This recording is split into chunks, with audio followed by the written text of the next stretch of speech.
Bismillahir Rahmanir Rahim. Assalamu alaikum, dear viewers. Thank you very much for joining us in the program Thaqalayn Talks, presented to you by Noor Online Islamic Center.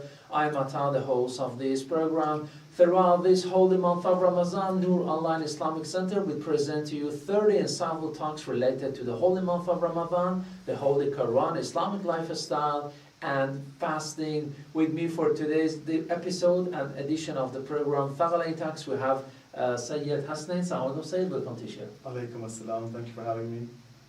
For today's episode of the program, we want to talk about healthy relationship in Islam and how does Islam look at the foundation of a family.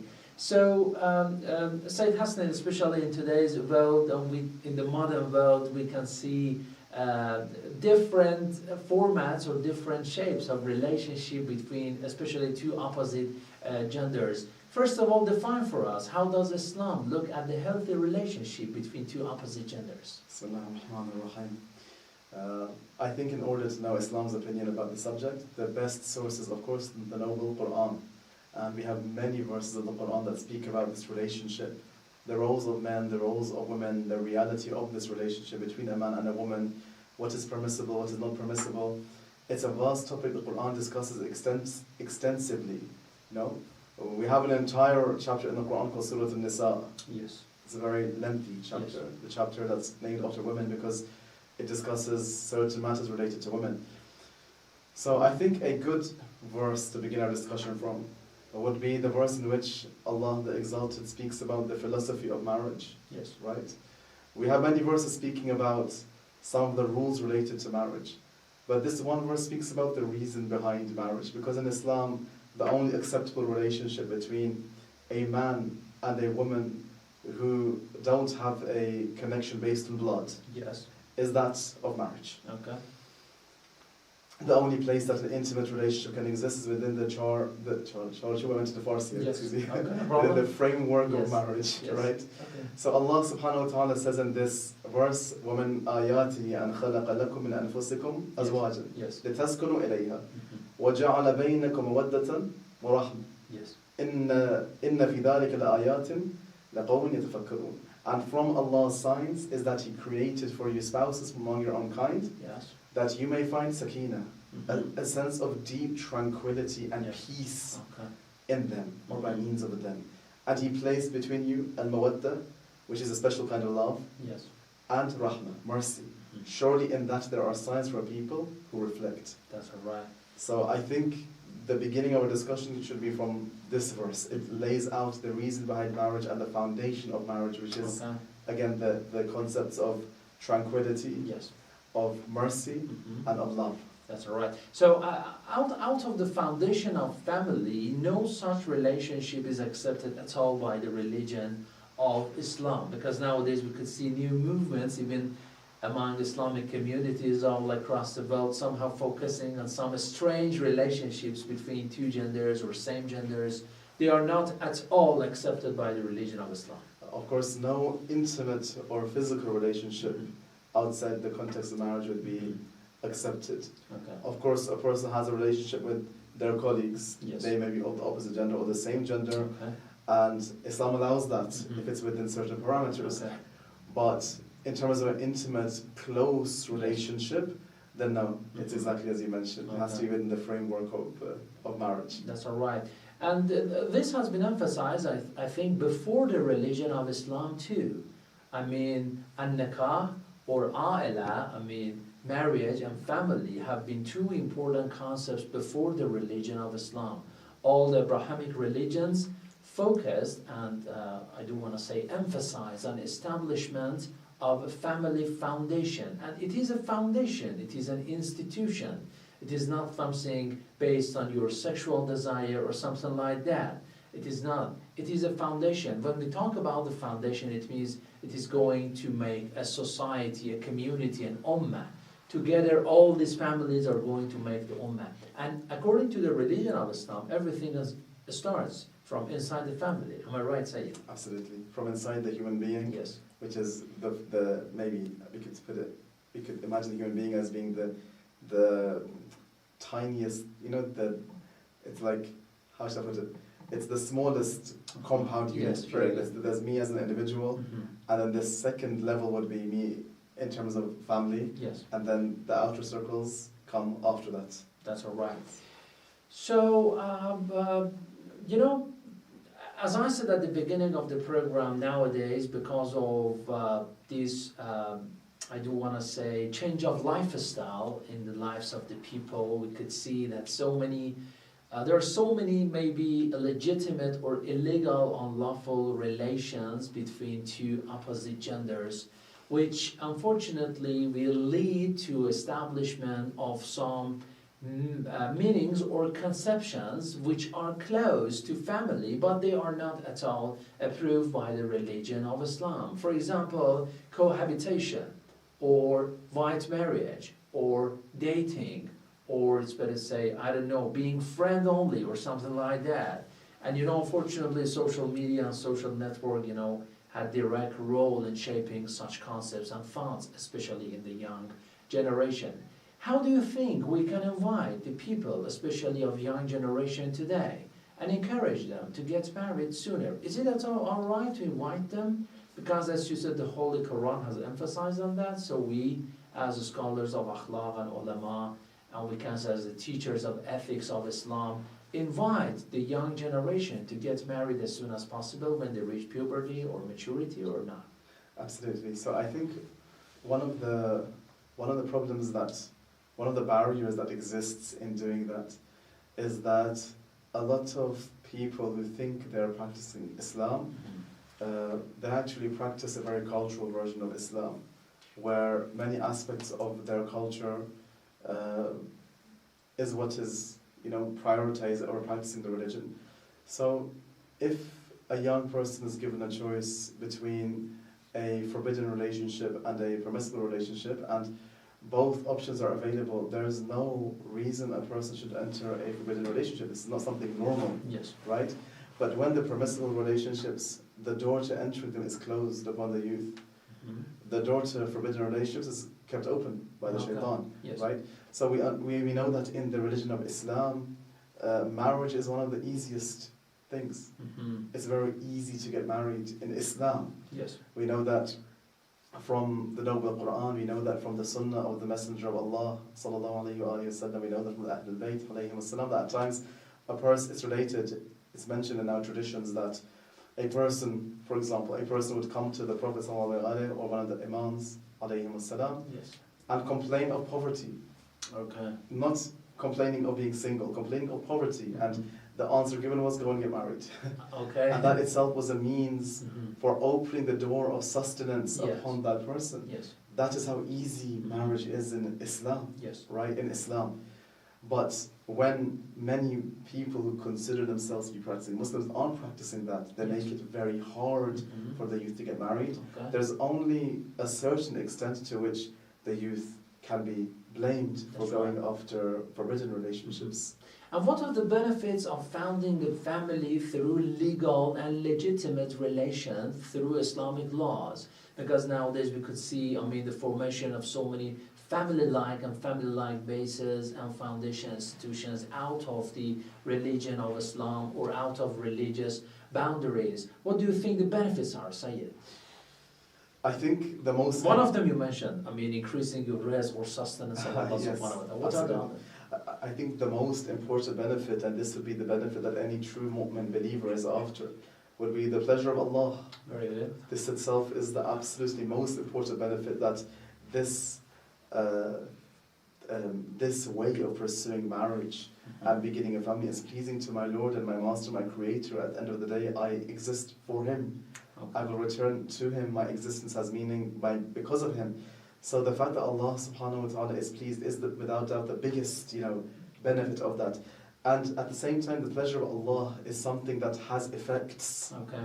It has effects. Blessing, it brings blessings. It brings mercy.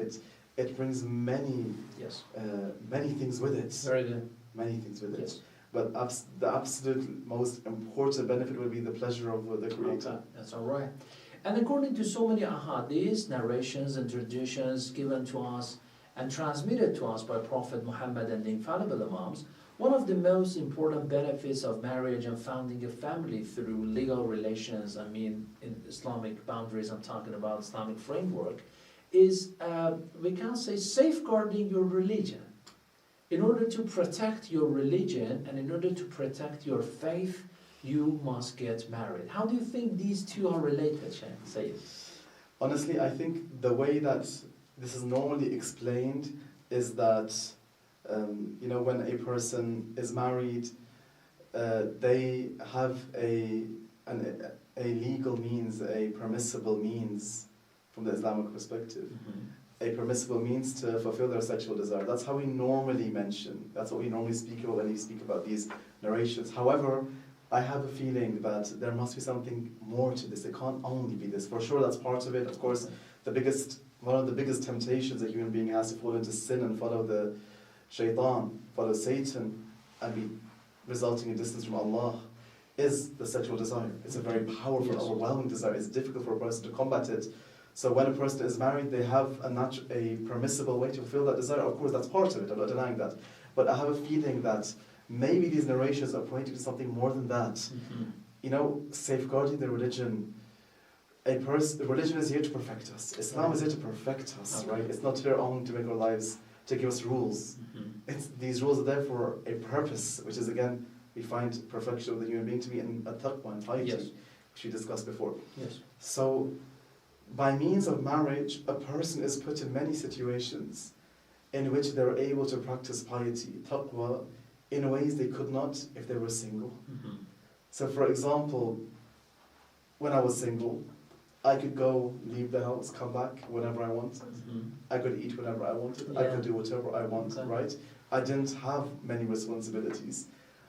I was not and there wasn't anyone there was not, the impediments in front of me being able to do what I want were very limited. Yes. But after marriage, be that on the part of the woman or the part of the man, I have to consider my spouse. How do they feel? How will this action be received by them? Yes. Will this action of mine, even though I want to do it, I want to do it, but in terms of us as a family, how will it affect that? Yes.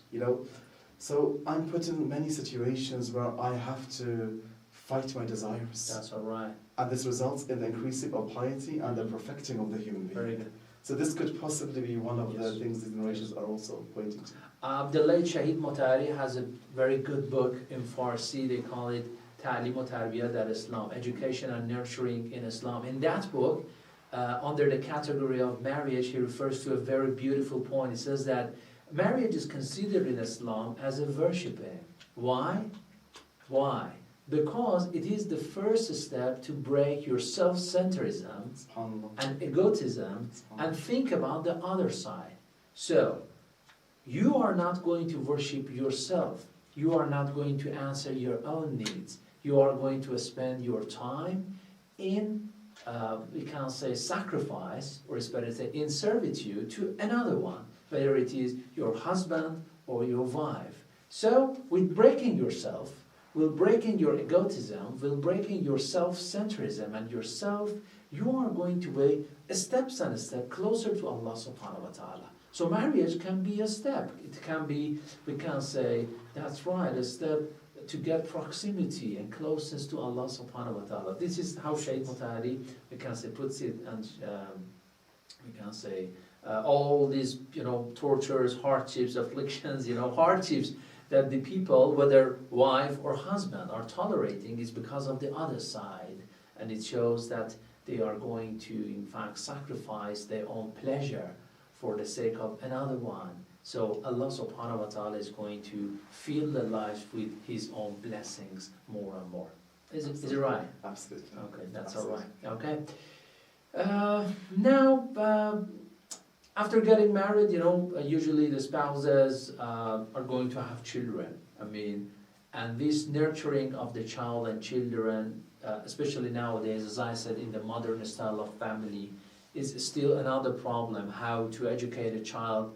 And we can say, beside ta'lim, which is education, we got one important side of tarbiyah, which is nurturing or training, which is very much important. And I think family foundation is the base in order to be concerned with the concepts of ta'lim and tarbiyah, isn't it, Sayyid? Absolutely, absolutely. So in the Quran, Allah subhanahu wa ta'ala, He instructs us, or instructs the Messenger of Allah sallallahu alayhi wa and as the first recipient of the revelation, and by extension us as well, to pray for our parents in the following way. And I want to use this statement of the Noble Quran to get to the point you mentioned, dear brother.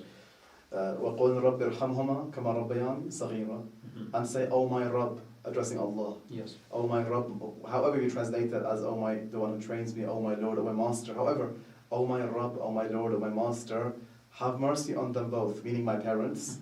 "Kama rabbayani saghira," as they did tarbiyah of me, they trained me when I was little. And the word Rabb is repeated. The first time in reference to Allah, it says Rabbi. The second time in reference to the parents. Very good. Kama rabbayani, the same word is used, right? Interesting. So from this we understand that at the end of the day, before when a baby is born and the child in its first stages of development, it doesn't know Allah as it will later in life. It knows the parents.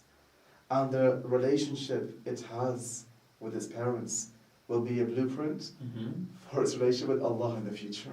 Okay. So if the environment at home is a healthy one, if the parents obey Allah in terms of how following His guidance is raising children, there is love, there is compassion, there is mercy, there is guidance, there is tarbiyah as well. Yes. This prepares the grounds in the heart and soul of the child to be able to have a healthy relationship with Allah in the future. Okay. So the relationship that the parents create between themselves and the child will affect this child's relationship with Allah in the future. That's all right. And also the relationship that they have to each other. And Surah Al-Baqarah, ayah 187, we read, "Hunnan labasun lakum wa antum labasun lakum." They are like kind of clothes to each other. But what does it mean exactly? I mean, the spouses are like clothes to each other. What does it mean here?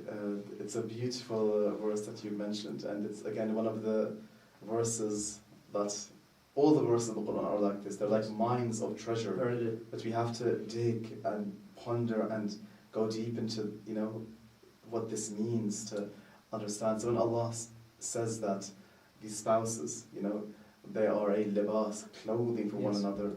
So a few of the points that come to mind will be the following. What does clothing do? Clothing covers you. Perhaps the most primitive thing that comes to mind is that it protects you from the cold, from the heat, from weather conditions. It protects you, right? It keeps you healthy, right? Very good. So healthy relationship is through marriage. Absolutely. So the idea would be that a person's spouse is someone who is meant to help protect them from what? From sin, from disobeying Allah subhanahu wa ta'ala, right? The other thing clothing does is it beautifies you. Clothing is a beautification, adornment. So a spouse should be an adornment, a beautification for their spouse. So sometimes we find, unfortunately, that some people sometimes end up speaking about the faults of their spouse, which they know and others don't know. They begin speaking about them in front of others. Yes. The Quran is saying the opposite. Okay. Be a libas. Yes. Be a beautification, right? To make your spouse look beautiful. And the other thing is, and we mentioned this just now in passing, that the clothes of a human being, it covers a person's faults. If there is, a physical blemish on my arm, you wouldn't know that because I'm clothed. It's covered. Similarly, a spouse is meant to safeguard and protect and cover the blemishes, the faults of their spouse. Very good. That's right. Very good. As Imam Muhammad al-Baqir alayhi salam puts it, "Inna akramakum indallah ashaddukum ikraman lihala'ilihim." In fact, the most respected one before Allah subhanahu wa ta'ala is the one who respects his spouse the more.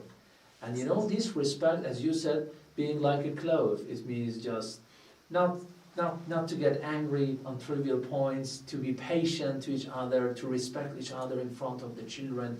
And this is unfortunately, nowadays, divorce rate is really, we can't say, how can I say?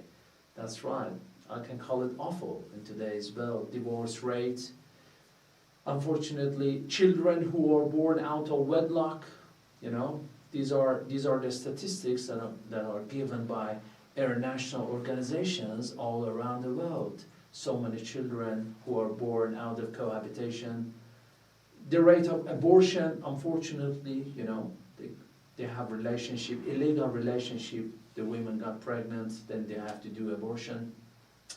And, you know, which is an action, I mean, abortion, which is an action not liked at all by Allah subhanahu wa ta'ala in the Holy Quran. It is as slaughtering a human being. And, you know, all in all, we could see that if we want to be saved from all these problems, children out of wedlock, you know, finding love in family and finding solutions to so many of the social problems in the world, marriage and the foundation family is a good solution, which was proposed and which was introduced by the religion of Islam and Abrahamic religions. All right,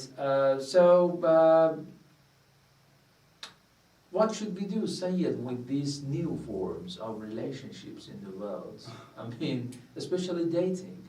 You know, even the Muslim communities are nowadays somehow exposed to such illegal relationships between the opposite genders. Some people say if it gets to marriage, it's okay. Is it okay? I don't know. If it's not. What's your answer? What should we do? I don't know if there is one answer, but I think this is definitely something we need to sit down and think about an actual solution to it, more than just, you know, in terms of words and theoretical, practically, what can we do? I definitely think that Islam, as it mentions in the Quran, Allah mentions in the Quran, it's the religion of fitrah. Yes. فطرة الله التي فطر الناس عليها لا تبديل لخلق الله. Allah says in the Quran that this deen, the true religion, the right religion, Islam, it is the religion of the godly nature in which Allah has made all people. Which means that Islam, if practiced correctly, if introduced correctly, it is beautiful and attractive to every human being. It resonates with the heart of every human being, right?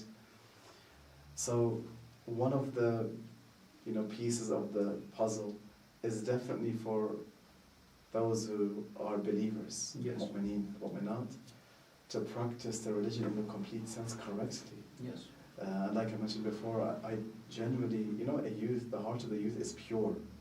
It's true that that age, the teenagers and maybe up to early 20s, it's the age where the desires of a human being are at its peak, right? Which also makes it the best age to get married, yes, right? And this is why Islam encourages early marriage. It makes so much sense. Okay. But when the path to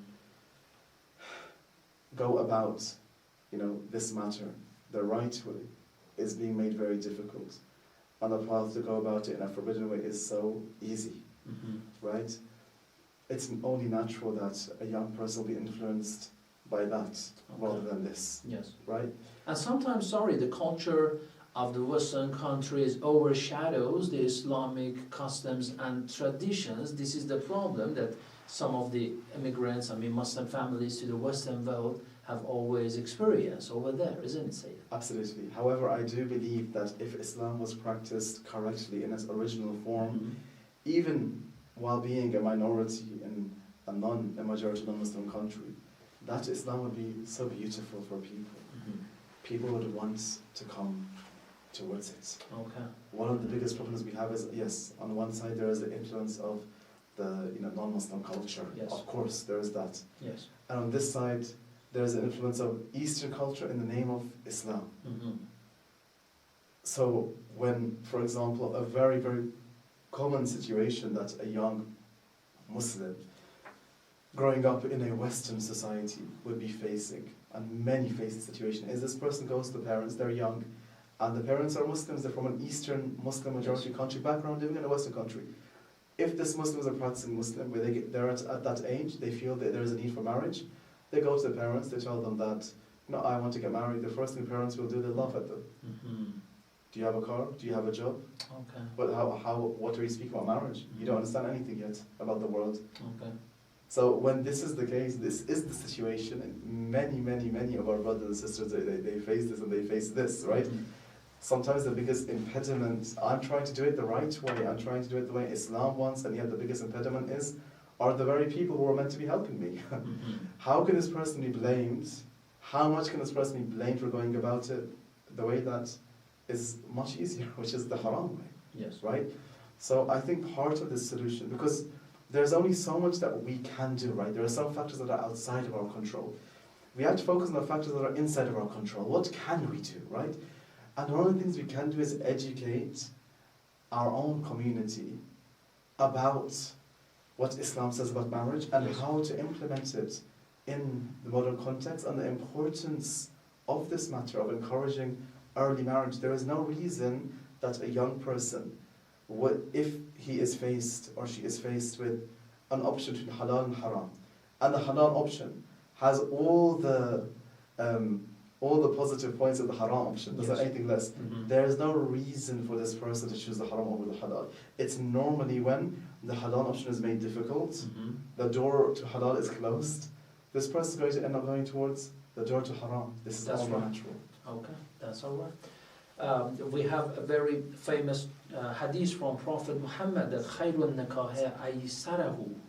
Khayrun nikahi aysarahu. I mean, the best type of the marriage is the easiest one. I mean, to start it with a very, we can say, in a simple format, in a simple shape. I mean, and we have known that all these facilities which help the couples, one which might help the couples, it's okay, but it will give them ease. But tranquility of the heart and this sukoon that the spouses are going to find in each other's character, for sure is not necessarily established by these facilities. It is something else. It is in the character, it is in Islamic behaviors, in good behavior, in the families, and according to so many statistics that we can see in the societies nowadays, we have seen so many rich families who didn't get anywhere. Okay, that's all right. Let's get to a question from Brother Amin. Salam alaikum. How can a couple continue to nurture a healthy relationship based on mutual trust after the initial years of marriage? Alaikum assalam wa rahmatullah. Very good question. So this is speaking about when the marriage has happened, Yes. and husband and wife have lived together for some years. Yes. And after that, how can this relationship continue to develop? Is that Yes, based on mutual trust.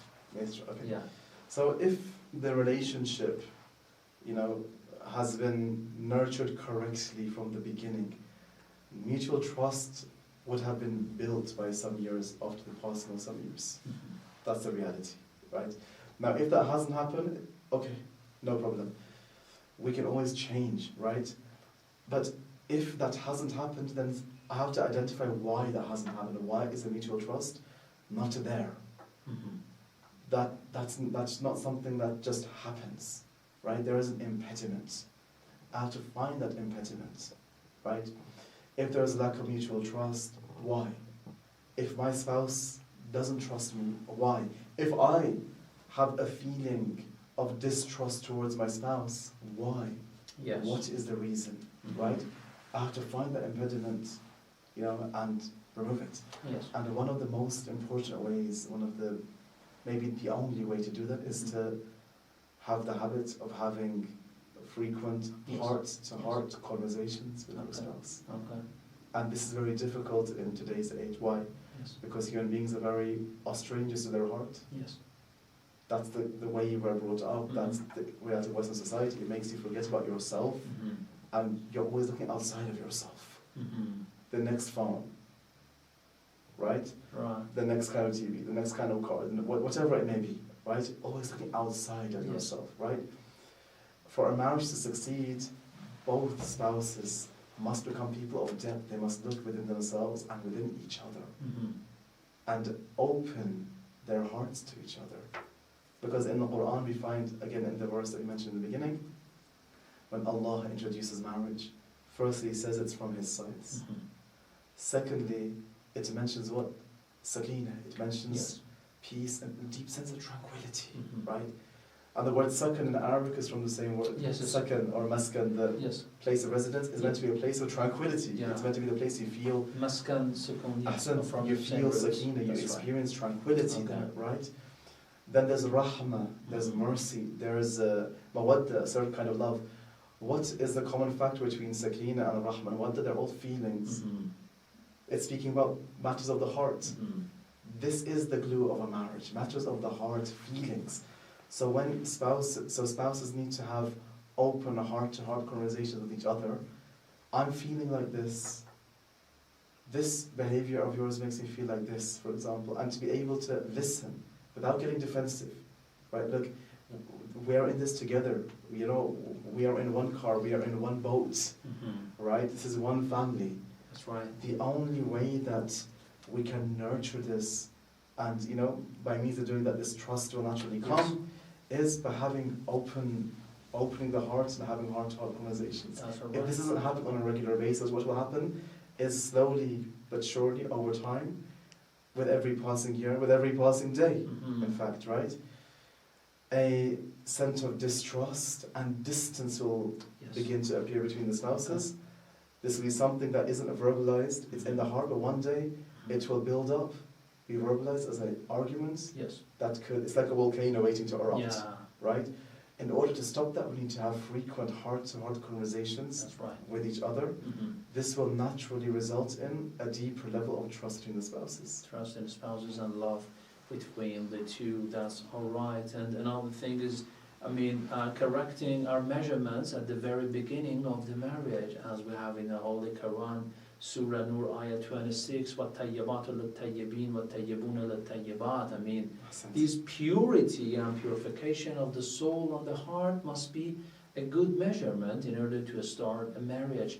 Unfortunately, Sayyid, nowadays, the role models are very much different from the past, especially young generation. Look at the lives of the celebrities, and after so many years, they still read the news of cheating of the wives and the husbands on the news channels, still following them.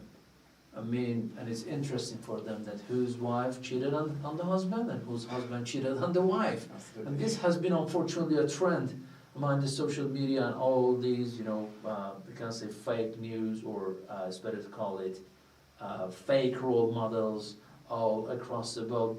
The perspective and the outlook is very much different from what the religion of Islam looks at the foundation and the institution of the marriage.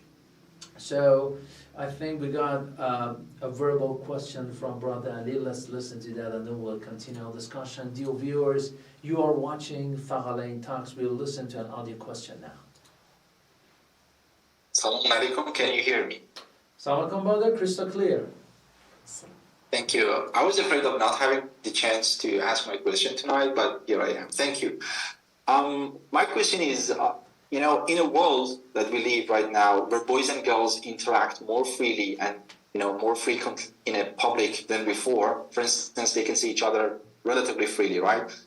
So can we expect them to follow the classic ways of finding a spouse as their parents or grandparents did at the time? Or should we acknowledge that the lifestyle has changed and we have to accept a form of Islamic dating without parental interference? So I ask this because we still observe challenges between parents and children within different Islamic states. Thank you. Okay.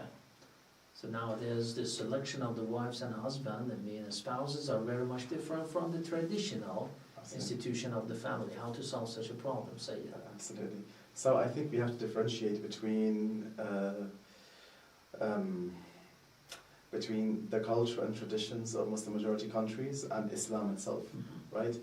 Because Islam, as you know, the Quran, the Ahlul Bayt alayhim as-salam, the religion of Islam, it is here to guide all human beings in every culture. Yes. Until the day of judgment, which means Islam is a religion that you can follow regardless of which culture you're in, regardless of what conditions you are in, regardless of which era you live in, right? So Islam may have been followed a certain way by the ancestors of these generations who were living in Muslim majority countries, and even in those Muslim majority countries, the culture at that time was very different to how it is today, right? That's not to say that Islam can't be followed by this generation or the generations to come. Yes, it will be a little bit different, and sometimes it has to be a little bit different. Yes.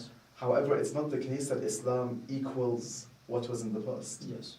At all. You mean still can the people meet each other, or for example ask for each other's hands in purpose of the marriage, but inside the Islamic framework and not out of that, isn't it? Absolutely. I mean, without a legal relationship. That's Absolutely, right. absolutely. And you know, we have to understand that the boundaries of Islamic law, Sharia, are very spacious.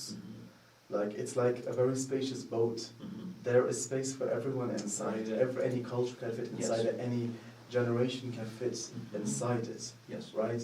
So, and also, we shouldn't assume that anything that was done by those before us, Yes. who lived in Muslim majority countries, that it was definitely Islam. Okay. Not necessarily. Maybe it was. Maybe it wasn't. Mhm. Right? But absolutely, there is. We can't expect Okay. everything to be the same as that. We have a narration about this. Don't expect your children, or Yes. don't, along these lines, I'm paraphrasing, don't try to make your children to behave the way you did, Yes. because they belong to a time that is different to your time. Okay. So we have to apply Islam to the time of this generation. And most of the problems which happens between the couples are not at the beginning of the marriage, maybe 1-2% of them. Most of them are with the continuation of the marriage, and it needs patience, it needs sabr, it needs sacrifice, as we said, as the late Shaheed Mutahari also said, it needs breaking your own self, in order to sacrifice yourself for the others, namely your wife or husband and your children, in order to make a better life for them, and to look at the foundation of the family as a step to take you and make you closer to Allah subhanahu wa ta'ala. It Absolutely. is not only for satisfying your sexual desires or to be happy with them or this or that. There are so many other reasons behind this mundane world for the establishment of the family. That's all right. Okay, Sayyid, your final remarks. Final remarks. I would say, coming off from what you mentioned, dear brother, the most important thing when it comes to a healthy relationship, a healthy marriage, right? If we're after a relationship in which this sakina, this deep sense of comfort, this rahmah, this mercy, this mawadda, this love, is permanent, a relationship in which these matters, these increase day by day, rather than decreasing or diminishing, right? The most important thing is our perspective on marriage, which is what you alluded to this, right? Yes. If I enter a marriage with the right perspective, right, that there are going to be times where I will need to be patient, forgiving, merciful. There are going to be times that are bitter. Yes. There are going to be times that are sweet. Yeah. And that we grow through these together. We go through these together. Right? As we grow together with our children, Absolutely. when they're grown up. Absolutely. That's right. And to see the beauty in all of that, and to realize that the aim is to get close to Allah. Very good. And that's only done by breaking the ego. If we if we train ourselves and others to enter marriage with this perspective, Very good. it will make it much easier Easier. to That's right. overcome those challenges when they do come towards us. That's all right. Thank you very much, Sayyid Hassanain, for a nice elaboration regarding healthy relationship and the importance and the significance of the foundation of marriage and family in Islam. It was very kind of you, Sayyid. It was a I pleasure to really be enjoyed here. talking to you, Sayyid. It was my pleasure. Thank you very much. And thank you very much, dear viewers, dear brothers and sisters all across the world for watching Thaqalayn Talks.